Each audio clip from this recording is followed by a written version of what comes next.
हम सब जानते हैं कि हर इंसान अपने आप में बिल्कुल अनोखा है और इसकी सबसे बड़ी वजह है हमारा जेनेटिक ब्लूप्रिंट।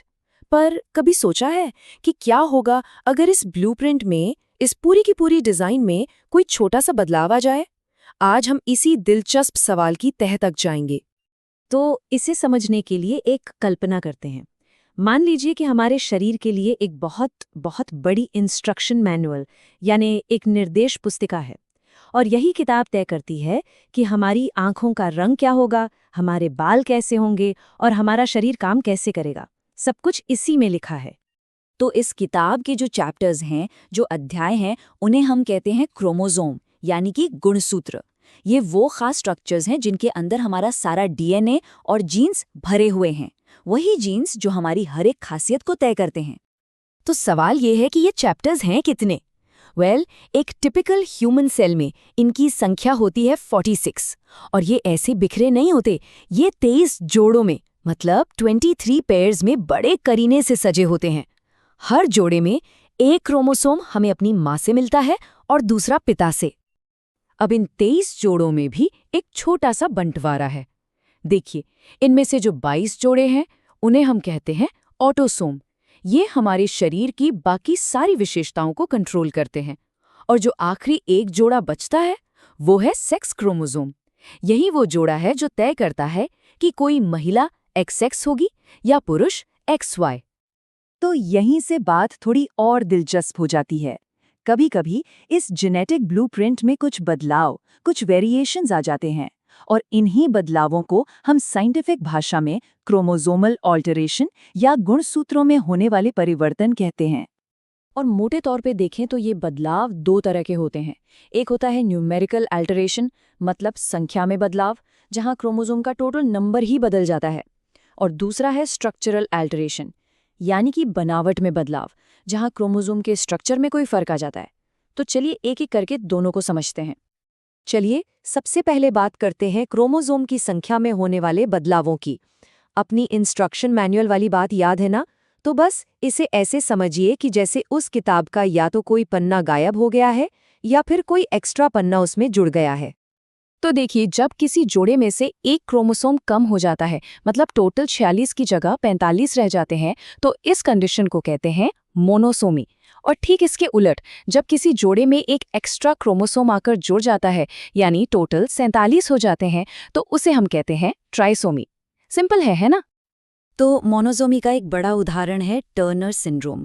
ये उन महिलाओं में होता है जिनमें आप कह सकते हैं 2 की जगह सिर्फ एक ही एक्स क्रोमोसोम होता है। टर्नर सिंड्रोम से प्रभावित महिलाओं में कुछ खास लक्षण देखने को मिल सकते हैं, जैसे कि उनका कद छोटा रह सकता है, उनमें ब्रेस्ट डेवलपमेंट की कमी हो सकती है, इनफर्टिलिटी यानी बांझपन की समस्या हो सकती है, कुछ हार्ट डिफेक्ट्स हो सकते हैं, और कभी-कभी सीखने में भी कुछ दिक्कतें आ सकती हैं। अच्छा, तो ये तो हुई मोनोसोमी की बात। अब आते हैं ट्राइसोमी पर, और इसका सबसे कॉमन उदाहरण है डाउन सिंड्रोम। ये कंडीशन तब होती है जब क्रोमोसोम नंबर 21 की एक एक्स्ट्रा कॉपी मौजूद होती है। इसीलिए इसे ट्राइसोमी 21 के नाम से भी जाना जाता है। डाउन सिंड्रोम के लक्षणों की बात करें तो इसमें मेंटल डिसेबिलिटी, कुछ खास तरह के फेशियल फीचर्स, छोटा कद, हार्ट डिफेक्ट्स और इन्फेक्शंस का खतरा बढ़ जाना, ये सब शामिल हैं। पर एक मिनट, ट्राइसोमी का मतलब सिर्फ क्रोमोसोम 21 ही नहीं है। एक और बहुत रेयर लेकिन गंभीर कंडीशन है जिसे पटाउ सिंड्रोम कहते हैं, और ये तब होती है जब क्रोमोसोम नंबर 13 की एक एक्स्ट्रा कॉपी बन जाती है। पटाउ सिंड्रोम के लक्षण बहुत ही गंभीर होते हैं।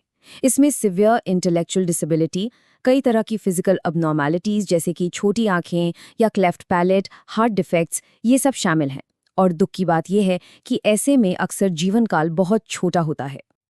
चलिए अब कहानी के दूसरे हिस्से पर चलते हैं, स्ट्रक्चरल चेंजेस यानी बनावट में बदलाव।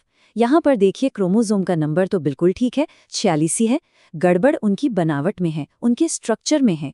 अपनी इंस्ट्रक्शन मैनुअल पर वापस जाएं तो ये कुछ ऐसा है जैसे किताब में कोई टाइपो हो गया हो, कोई पन्ना फट गया हो या फिर मिसप्रिंट हो गया हो। ये जो स्ट्रक्चरल चेंजेस हैं, ये मोटे तौर पर 4 तरह के होते हैं। पहला है डिलीशन, जिसमें क्रोमोसोम का एक टुकड़ा ही गायब हो जाता है। दूसरा है डुप्लीकेशन, जिसमें एक हिस्से की कॉपी बन जाती है। तीसरा है इन्वर्जन, जहां एक टुकड़ा टूटकर उल्टा जुड़ जाता है, और चौथा है ट्रांसलोकेशन, जिसमें एक टुकड़ा टूटकर किसी दूसरे ही क्रोमोसोम से जा जुड़ता है। तो डिलीशन का एक उदाहरण देखते हैं, जिसका नाम है क्री-डू-चैट सिंड्रोम। ये तब होता है जब क्रोमोसोम नंबर 5 का एक छोटा सा हिस्सा डिलीट हो जाता है, यानी गायब हो जाता है। आपको पता है, इस सिंड्रोम का नाम फ्रेंड से आया है, जिसका मतलब है बिल्ली का रोना। ऐसा इसलिए क्योंकि इस सिंड्रोम से प्रभावित बच्चे के रोने की आवाज़ एक बिल्ली के बच्चे की तरह बहुत हाई पिच और पतली होती है। इसके दूसरे लक्षणों में सिर का आकार छोटा होना, इंटेलेक्चुअल डिसेबिलिटी और कुछ फिजिकल एब्नॉर्मैलिटीज भी शामिल हैं। अच्छा, अब बात करते हैं डुप्लीकेशन की। याद है ना, जहां क्रोमोसोम का एक हिस्सा कॉपी हो जाता है। इसका एक उदाहरण है चारकोट-मेरी-टूथ डिजीज। इस कंडीशन में होता यह है कि जो एक्स्ट्रा जेनेटिक मटेरियल है, उसकी वजह से मसल्स में कमजोरी आने लगती है, वो धीरे धीरे खत्म होने लगती हैं। सेंसरी लॉस होता है, मतलब महसूस करने की क्षमता कम हो जाती है, और पैरों में डिफॉर्मिटीज भी आ सकती हैं। तो हमने नंबर में होने वाले बदलाव भी देख लिए और स्ट्रक्चर में होने वाले भी। अब तक हमने जो भी सीखा है, चलिए उसे एक साथ रखकर देखते हैं ताकि पूरी तस्वीर और भी साफ हो जाए। ये जो टेबल है, ये हमें इन डिसऑर्डर्स को और बेहतर तरीके से समझने में मदद करती है। जैसे देखिए, डाउन सिंड्रोम एक ऑटोसोमल क्रोमोसोम में नंबर बढ़ने से होता है, मतलब एक ट्राइसोमी। वहीं दूसरी तरफ टर्नर सिंड्रोम एक सेक्स क्रोमोसोम में नंबर कम होने से होता है, यानी मोनोसोमी। और फिर क्री-डू-चैट सिंड्रोम को देखिए, ये है तो ऑटोसोमल, पर ये नंबर में बदलाव की वजह से नहीं, बल्कि स्ट्रक्चर में बदलाव यानी डिलीशन की वजह से होता है। तो इससे पता चलता है कि ये ऑल्टरेशंस कितने अलग अलग तरह के हो सकते हैं। तो यहाँ एक बहुत ज़रूरी बात समझनी है, ये जितने भी बदलाव हैं, ये हमारे ह्यूमन जेनेटिक कोड के वेरिएशंस हैं, बस कुछ भिन्नताएं हैं। ये किसी भी इंसान की परिभाषा नहीं बन सकते, ये तो बस जीवन की जटिलता और उसकी डाइवर्सिटी का एक हिस्सा है। और ये सारी जानकारी हमें एक बड़े सवाल के सामने लाकर खड़ा कर देती है कि ये जो जेनेटिक वेरिएशंस हैं, ये इंसानी विविधता यानी ह्यूमन डाइवर्सिटी के बारे में हमारी समझ को कैसे बदलती हैं। ये एक ऐसा सवाल है जो हमें सिर्फ साइंस के बारे में नहीं, बल्कि इंसानियत के बारे में भी और गहराई से सोचने पर मजबूर करता है।